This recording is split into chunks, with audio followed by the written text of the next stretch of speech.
Okay, I think we're live. And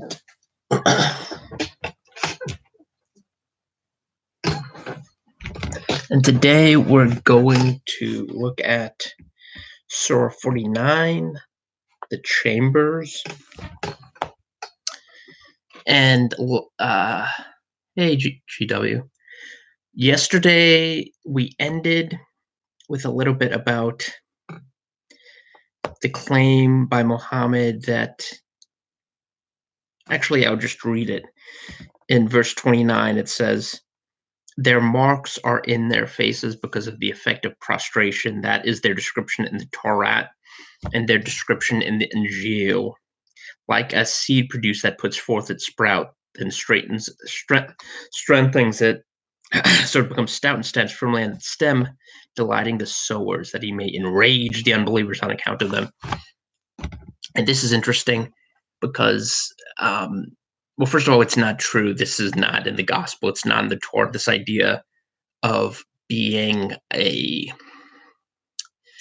really ostentatiously religious person to the point where you have a prayer bump or a sabiba, it's called, on your forehead. This is something that's condemned in the Bible, especially in the New Testament by Jesus. Hi, Enzo. And it's funny because after I did this surah in my last video and today, as I was at the post office, I actually saw someone, presumably a Muslim, with one of these, a gigantic prayer bump, not even a small one, but it covered the surface area of about a third of his forehead, right over here. And initially, I thought it might have been some sort of skin discoloration, because you do see that, particularly people who grew up in third world countries, they have skin conditions that could be easily treated through vitamins. And pellagra, for example, is really prevalent in certain third world countries. So I didn't want to assume that this was a zabiba, but I looked, and then I heard on his cell phone this Arabic muezzin, which I guess was his ringtone, and then looked at a woman who was presumably his wife, who had a hijab on.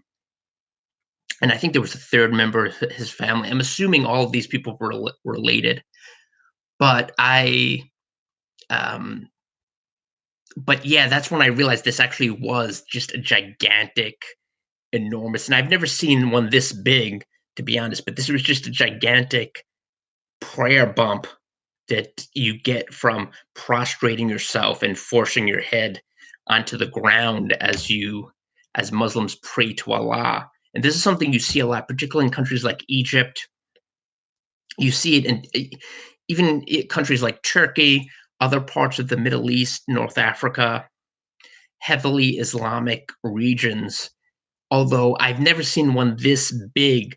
At first, I actually thought it was a skin condition or maybe some sort of scarring from surgery. That's how big it was. But yeah, so this is a real thing. This is something that Muslims, particularly really devout Muslims, um, you'll see them, and it surprised me because the man wasn't. Sometimes you see men with these, and they're usually wearing very traditional clothing. They're really accoutered very much how you would expect a fanatical Muslim to look like. With, if they're from Pakistan, they're wearing a shalwar kameez or some sort of traditional uh, clothing, or if they're from Saudi Arabia, they'll be wearing a thobe. Uh, you see them sometimes wearing kufis, just very externally recognizable as Muslims. And they wear that in order to kind of proclaim their Islam. So when you see someone with a prayer bump, they're usually dressed like that. But this guy was dressed like you would expect someone working at at an ordinary job, like working at a convenience store or a limo driver, on his off hours, like to be dressed like a normal person. He wasn't. so you wouldn't recognize him as a Muslim unless you looked at his forehead and realized what was, or saw him with his wife. Yeah, it's called, I might be mispronouncing it, but it's Zabiba. It's like a prayer bump. You get it from forcing your head onto the ground. You see this a lot, particularly in big cities. Muslims will roll out a carpet and pray in the middle of the day, usually on a street corner. Or I saw this when I was working at the U.S. Open. I saw a Muslim doing this. A worker rolled out like a tiny little mat, and they force their head to the ground. And it's interesting because Muslims will usually justify this by pointing to the way that Jesus prayed in the Garden of Gethsemane. And it's a real, like most of these things, it's a misreading of scripture, and Muslims haven't actually read the Gospels. They haven't really read the Gospels and read but they'll take out certain select portions and use it to justify their beliefs or their actions. And that's another case where they'll take something out of context and claim that Jesus was really a Muslim, just like Jacob and Joseph. But again, it's uh, it's not really accurate. But something else uh, that's very discordant is the way Muhammad views oaths and the way Muslim nations and Muslim individuals view oaths. So this is a really good point because I'm going to read from Ecclesiastes 5 right now, and this is also called the Preacher. It's about Solomon, and these are insights that he gleaned in his life. Someone who was given more wisdom than anyone else, who took hundreds and hundreds of wives and concubines and had all of these riches. And Ecclesiastes is basically his analysis of what this means. And he says he says essentially it all amounts to nothing. So in chapter 5, and this is something Muslims would be well advised to look at. In chapter 5 of Ecclesiastes, it begins, "Keep thy foot when thou goest to the house of God, and be more ready to hear than to give the sacrifice of fools, for they consider not that they do evil. Be not rash with thy mouth, and let not thine heart be hasty to utter anything before God. For God is in heaven, and thou upon earth. Therefore let thy words be few. For a dream cometh through the multitude of busy business, and a fool's voice is known by multitude of words." And this is a great condemnation of people like Muhammad. The Quran is over 400 pages of just word salad and lots of vain oaths and lots of declarations that have no context and just repetition. So here, this is exactly what's being condemned in this verse. Of a fool's voice is known by multitude of words. So even though Muhammad is not in the Bible, this is a condemnation of people like Muhammad and other false prophets, particularly ones who add on to scripture and utter all sorts of vain utterances. Joseph Smith is another great example, who created the Book of Mormon and uh, the Pearl of Great Price, whose name is taken from the Bible but is completely unbiblical, and doctrines and covenants. He kept adding all of these things to scripture that had no real prophetic authority. But Muhammad as well. When thou vowest a vow unto God, defer not to pay it, for he hath no pleasure in fools. Pay that which thou hast vowed. Better is it that thou shouldest not vow than that thou shouldest vow and not pay. Suffer not thy mouth to cause thy flesh to sin, neither say thou before the angel that it was an error. Wherefore should God be angry at thy voice and destroy the work of thine hands? For in the multitude of dreams and many words there are also diverse vanities, but fear thou God. And this is a great real this is a real refutation of everything that Muhammad based his prophecy on. It's an indictment of the entire Quran. If you look at it, Muhammad's vain vows, his vows on the Quran, his vows to Allah, all of these things, Muhammad says these vows, the ones that are vain, are not going to be taken into account. When you can, in just this short section of Ecclesiastes, you can see that it will be, because God is not he's not mocked, and he's not ignorant of all of these vows. So if someone relies on these things, they're essentially insulting God and mocking him. Uh, so Muhammad's claims to be given revelation by an angel, to have communicated with Jibril or Gabriel, these are all just uh, adding to Muhammad's condemnation.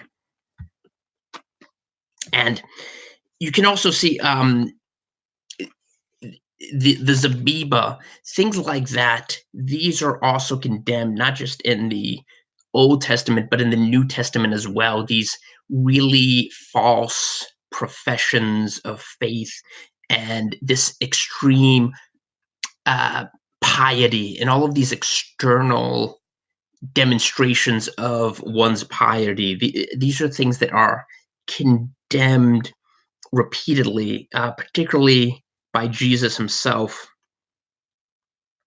Um, so in chapter 6 of the Gospel of Matthew, it says, "Take heed that ye do not do your alms before men to be seen of them.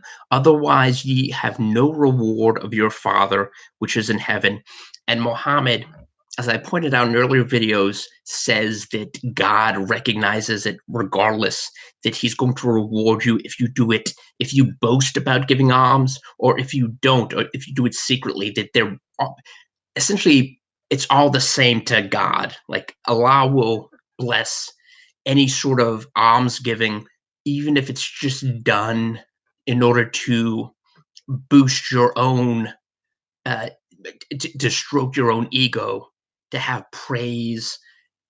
Allah's going to reward that as well. And this is a complete refutation of that.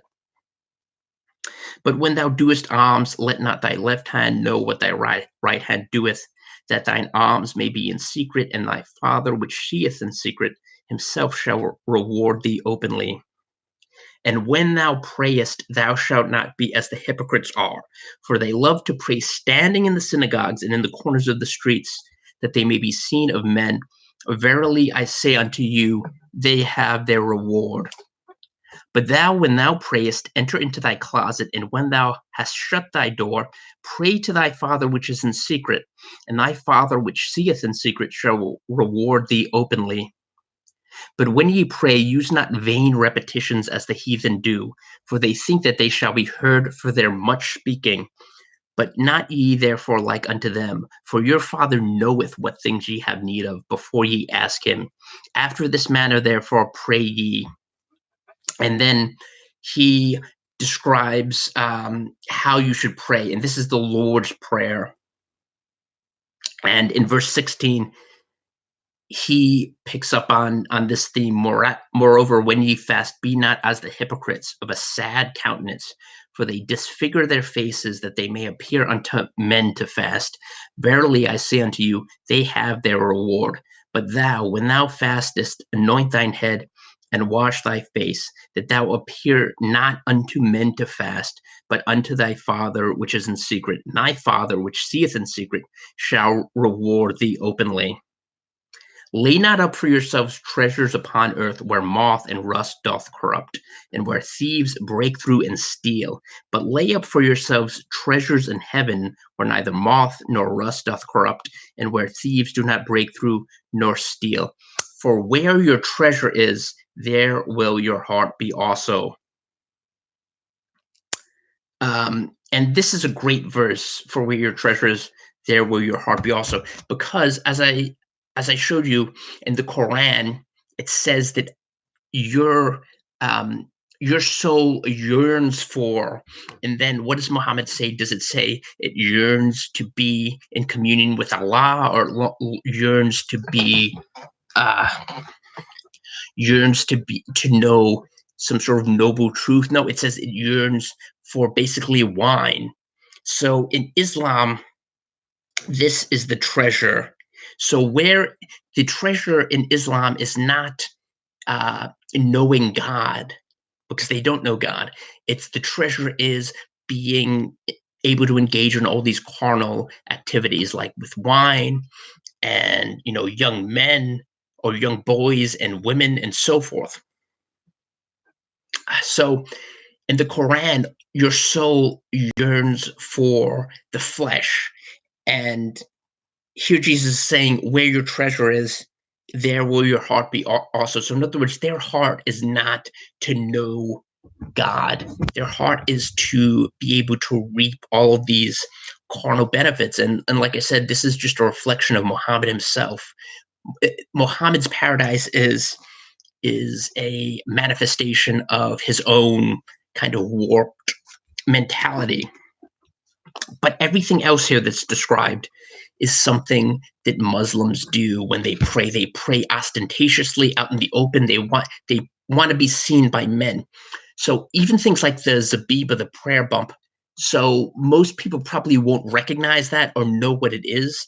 But for the people that do, they want to impress that point upon them. The fact that they're more pious Muslims than, say, a Muslim who just goes to mosque during Eid al-Fitr or Eid al-Adha during Eid, that only fasts on Eid instead of fasting, regularly, instead of praying more than 5 times. They only pray during special holidays. The same thing you see in Shiite culture with things like Muharram, where Shiites take blades and they cut their skin open, and um, this is celebrating or commemorating the death of Hussein, Ali's grandson. So they go through all of these extensive. They flagellate themselves and they mortify their flesh. They cut their veins open. They even take little children, their children, and cut their heads with tiny little blades. And you see these parades throughout Shia areas, like in Karbala, especially now that Saddam Hussein is gone. You see them in Karbala and in Iran and in other parts of the Shiite world. The cutting is reminiscent of the priests of Baal who cut themselves in the Bible. Exactly. This is what people who believe in false gods do in order to show how religious they are. They'll do these extreme things like mortify. They'll go through self-mortification and flagellate themselves or flagellate other people. You see that too. The Shiites being whipped in the street during Muharram, and this is something that Jesus condemns repeatedly. Okay, so let's get into Surah 49, the chambers. And it begins with Bismillah, and then it says, O you who believe, be not forward in the presence of Allah and His apostle, and be careful of your duty to Allah. Surely Allah is hearing, knowing. O you who believe, do not raise your voices above the voice of the Prophet, and do not speak aloud to him as you speak aloud to another, lest your deeds become known while you do not perceive. Surely those who lower their voices before Allah's apostle are they whose hearts Allah has proved for guarding against evil. They shall have forgiveness and a great reward. And as for those who call out to you from behind the private chamber, surely most of them do not understand. And if they wait patiently until you come out to them, it would certainly be better for them, and Allah is forgiving, merciful. So again, this is this is really at the essence of Islam. It's submission, not submission to Allah so much as submission to Muhammad, despite the fact that Muhammad has been dead for nearly um, a millennium and a half, that he's been dead for the past, 1300 years, give or take. You still have to make obeisance to Muhammad, and you still have to pretend like he was some sort of co-equal to God. So that's why there are all these restrictions on what you can do. You can't speak loudly to Muhammad. You can't go to his house. That's one of the funniest verses of the Quran, which presumes that Allah, at some time before creation, instituted an ordinance specifically for Muhammad to say that if you came to his house too early or too late, you would be punished. I mean, it's so. I mean, there are funny parts of the Quran like that that just kind of expose the absurdity. But here, it's basically in the same vein as that, to say, you shouldn't disturb the prophet, you shouldn't vex him. And when you think about it, this is completely absurd. If you really believe that Muhammad was the seal of the prophets, that he was an apostle of Allah, who you think is God, the eternal God, who's going to decide your fate, wouldn't you want to know? Wouldn't you want to talk to him and try to understand, try to understand the nature of salvation, and how you should live your life and what you should do? I mean, this is something that Jesus, it says in the Bible, the multitudes, people crowded around him, the Sea of Galilee. He actually had to go into a boat because there were so many people, such a large crowd desirous of his wisdom, and they wanted his instruction, and they wanted to learn how to um, how to pray and how to know God, and they wanted to know how to live. But and Jesus never upbraided people for wanting to know more. He never chastised people for trying to understand God. But this is something that Muhammad acts exactly as you would expect someone who has no relationship with God to act, someone who is kind of a power mad Arab warlord, which is basically what Muhammad was.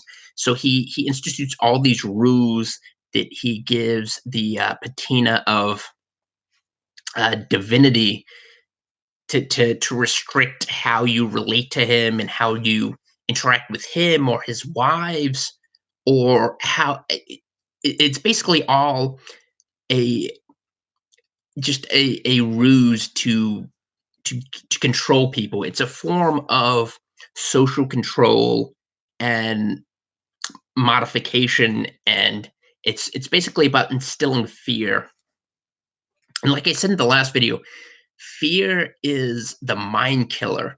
And people wonder why there are so many people who are Muslims, despite the fact, when you read the Quran itself, it's so self-evidently absurd and dumb, and it's inherently contradictory. There are so many things that are wrong with it. You wonder, like, who could actually um, subscribe to this belief? And the thing is, most Muslims don't read the Quran, but also it's all about fear congealing this mass of support for a religion, which, when you actually critically examine it, when you pick it apart, is as ridiculous as Scientology, or any other, um, or Kemetism, or or Israelism, like any other sort of false gospel. It's just as absurd. But the thing is, fear is what maintains the support or the belief in Islam among Muslims. And once you've jettisoned that fear, that's the biggest hurdle to accepting that Islam is wrong, and that it doesn't make any sense. O you who believe, if an evildoer comes to you with a report, look carefully into it, lest you harm a people in ignorance, then be sorry for what you have done. And know that among you is Allah's apostle. Should he obey you in many a matter, you would surely fall into distress. But Allah has endeared the faith to you and has made it seemly in your hearts, and he has made hateful to you unbelief and transgression and disobedience. These it is that are the followers of the right way. By grace from Allah and as a favor, Allah is knowing. Allah is knowing and wise. Allah is knowing, comma, wise in capital letters here. And this is really interesting um, uh, because again, as I pointed out, there are specific instances in the Quran which you can point to say that Allah is not all knowing, he's not wise, and he's certainly not omniscient in the sense that he he knows everything that is taking place or has taken place or will take place in the future. And that's one of the markers for God, capital G, the eternal God and the God of creation, and the God of Israel is omniscience. He knows everything that will ever be, that will ever happen. That doesn't mean he decides everything, that there's no free will, but he knows the decisions that are going to be made. He's outside of time. Whereas we view time in a linear fashion, he is outside of time, so he knows everything that's going to occur. But Allah is limited in that sense. So in 9, this is an interesting verse. And if two parties of the believers quarrel, make peace between them. But if one of them acts wrongfully towards the other, fight that which acts wrongfully until it returns to Allah's command. Then, if it returns, make peace between them with justice and act equitably. Equitably, surely Allah loves those who act equitably. Equitably. So this is kind of the opposite of um, opposite of Jesus's teaching to forgive your brother. So in Matthew 18, in Matthew 18:21, Peter comes up to Jesus. Then came Peter to him and said, Lord, how oft shall my brother sin against me, and I forgive him? Till 7 times? Jesus saith unto him, I say not unto thee until 7 times, but until 70 times 7. Therefore is the kingdom of heaven likened unto a certain king, which would take account of his servants. And when he had begun to reckon, one was brought unto him which owed him 10,000 talents. But forasmuch as he had not to pay, his lord commanded him to be sold, and his wife and children, and all that he had, and the payment to be made. The servant therefore fell down and worshipped him, saying, Lord, have patience with me, and I will pay thee all. Then the lord of that servant was moved with compassion, and loosed him, and forgave him the debt. But the same servant went out and found one of his fellow servants, which owed him an 100 piece. And he laid hands on him and took him by the throat, saying, Pay me that thou owest. And his fellow servant fell down at his feet and besought him, saying, Have patience with me, and I will pay thee all. And he would not, but went and cast him into prison till he should pay the debt. So when his fellow servants saw what was done, they were very sorry, and came and told unto their lord all that was done. Then his lord, after that he had called him, said unto him, O thou wicked servant, I forgave thee all that debt, because thou desiredst me. Shouldest not thou also have compassion on thy fellow servant, even as I had pity on thee? And his lord was wroth, and delivered him to the tormentors, till he should pay all that was due unto him. So likewise shall my heavenly Father do also unto you, if ye from your hearts forgive not every one his brother that trespasses. So you could see here in the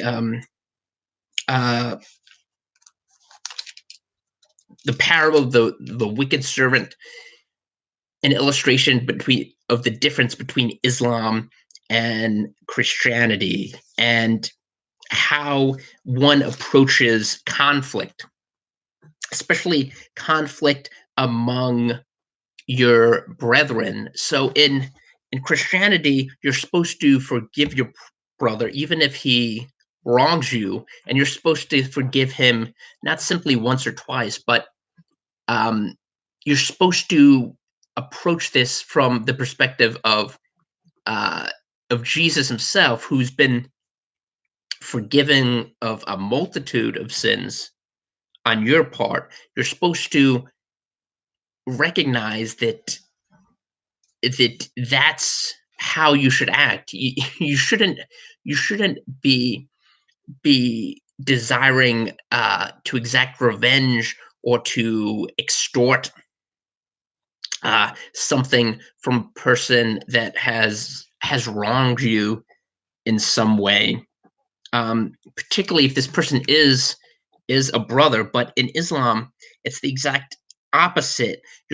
You're supposed to fight these people, even if they're your co-religionists. And this is one of the reasons you see so much conflict in the Muslim world, and you saw so much conflict even at the time of Muhammad and in subsequent. Um, it's why you have the Sunni and Shia division. It's why you had the Khawarijites and the assassins, and you had conflicts between the Fatimid Empire and between the Fatimid Empire and other the Islamic Caliphate, between the Umayyad dynasty and the Abbasids. You have constant conflict. Even to this day, the, you can hardly find an Islamic country where there's not some internal strife or conflict uh, throughout the Middle East. And this is conflict within the Muslim community between different Muslim sects. Even in countries that are nominally peaceful, like Turkey, there's conflict between Kurds and Turks, and between the Alevis and other Islamic sects.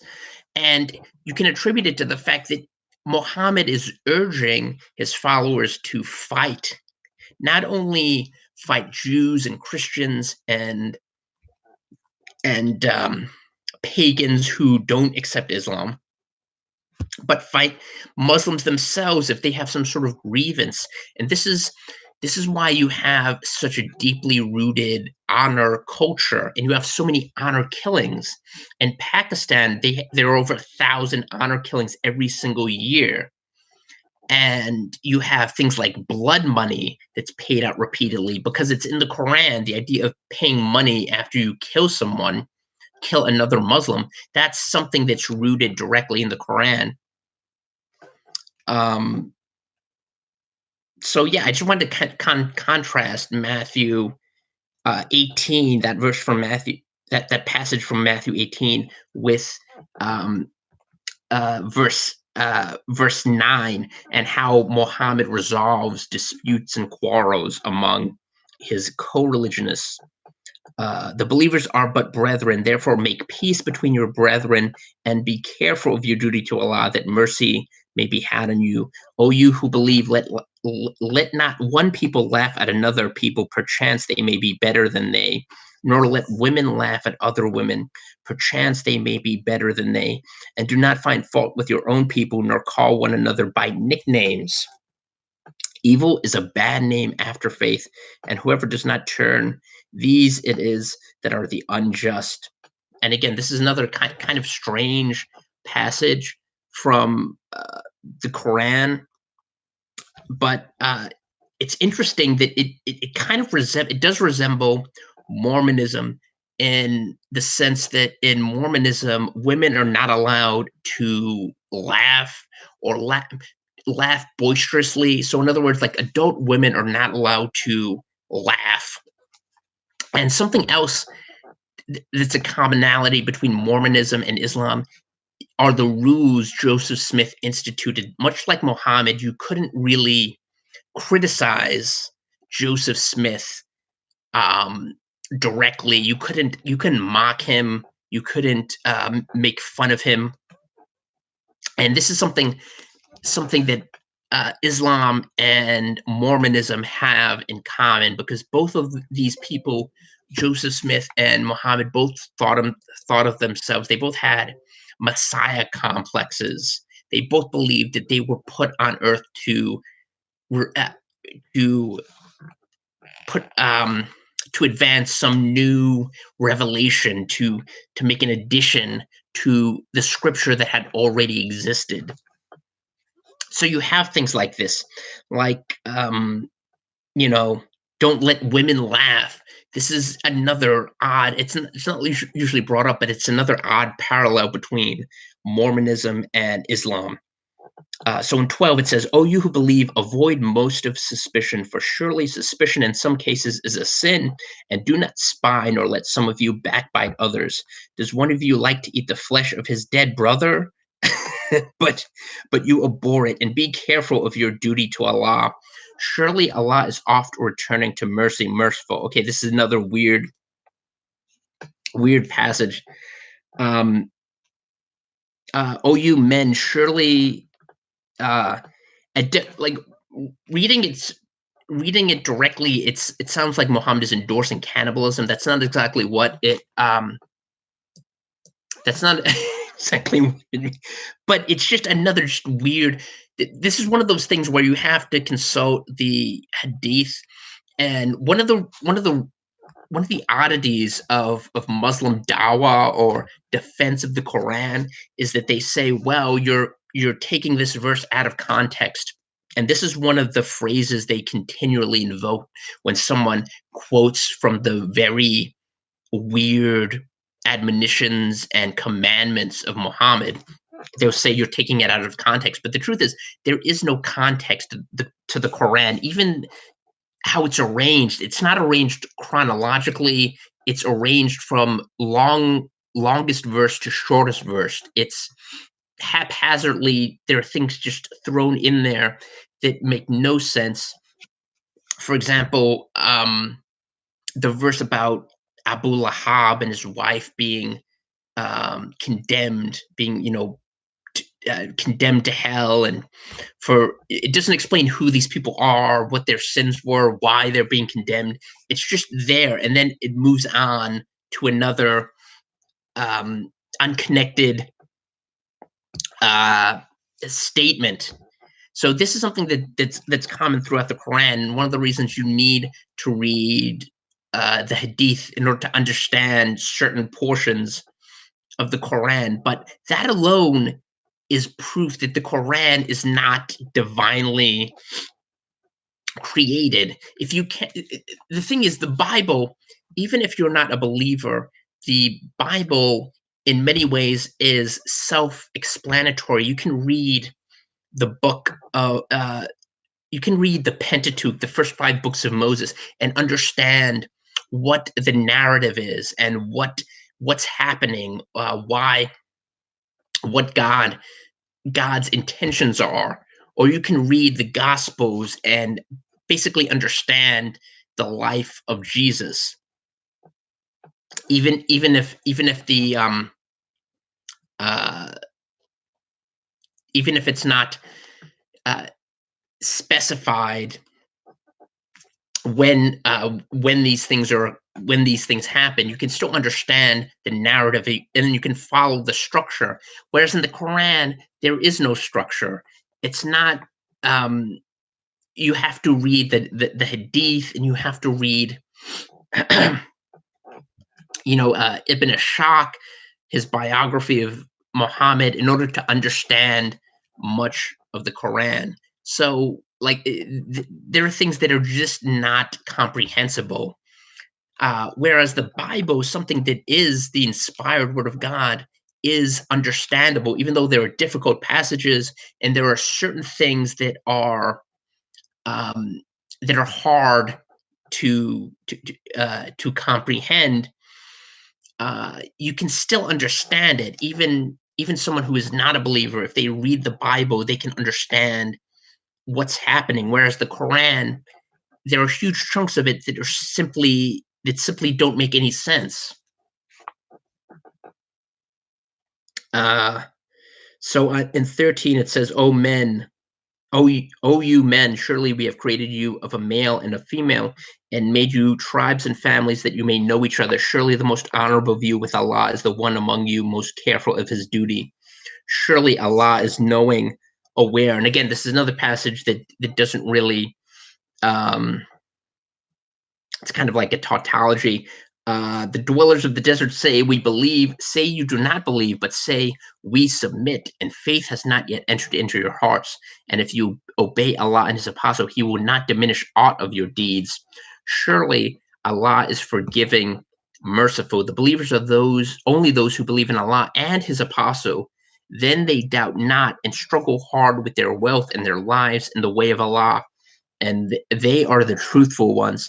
So this is a great illustration of the problems with the Quran, where he says, in order to believe, you have to not doubt. Not only can you not doubt Allah, but you can't doubt Muhammad. And there's nothing scriptural about that. In fact, um, when Jesus resurrected, and one of his apostles, Thomas, didn't believe. He said, "I won't believe until I touch his flesh. I put my finger in his flesh." So where he was speared by the Roman centurions, he was able to put his fingers there and actually feel the wounds. So when you think about people who doubted, the disciples were very doubtful throughout Jesus's ministry, and even after his resurrection, there were disciples like Thomas who doubted. But certainly, the idea that you're not allowed to doubt, or you're not allowed to express any doubt, that means that you're not a believer, is not scriptural, particularly when you consider that he's saying you can't doubt him. He's not really provided any sort of evidence that he's an apostle, and yet he's saying, if you doubt me in any way, you're not a real Muslim. And this is why I said that Muhammad was kind of the first takfiri, the first real person to pronounce takfir, to ostracize Muslims who disagreed with him. Say, do you apprise Allah of your religion? And Allah knows what is in the heavens and what is in the earth, and Allah is cognizant of all things. And again, he really isn't. They think that they lay you under an obligation by becoming Muslims. Say, lay me not under obligation by your Islam. Rather, Allah lays you under an obligation by guiding you to the faith if you are truthful. Surely Allah knows the unseen things of the heavens and the earth, and Allah sees what you do. And again, this is Muhammad just institutionalizing his version of Islam and saying anyone who contradicts what he believes is not a real Muslim. But when you think about it, even uh, his beliefs are so discordant, they're so contradictory, you couldn't follow the Quran even if you wanted to. So, Islamicize Me is a mockumentary by David Wood in Acts 17 Apologetics, where he takes three purported atheists and they try to follow Islam for 30 days or over the course of Ramadan. And it demonstrates how impossible it is to actually follow all of the ordinances of Islam, because so many of them are just well, a lot of them are just disgusting, but and and uh, and irrelevant, but also they're so contradictory. You can't. It's impossible to follow all of the commands of Muhammad, all the things you find in the Quran, also, and the Hadith, because so many of them are contradict one another. So that's basically my analysis of Surah 49, Surah 50, or Surah L in my book is Kaf. And again, it begins with a sworn oath to the Quran. And we'll do that in my next video. And yeah, the verses get smaller and smaller. Eventually, they just are like half a page, then a few paragraphs, and then eventually the six lines in the final surah. But I'll do that in my next video. Thanks, thanks everyone.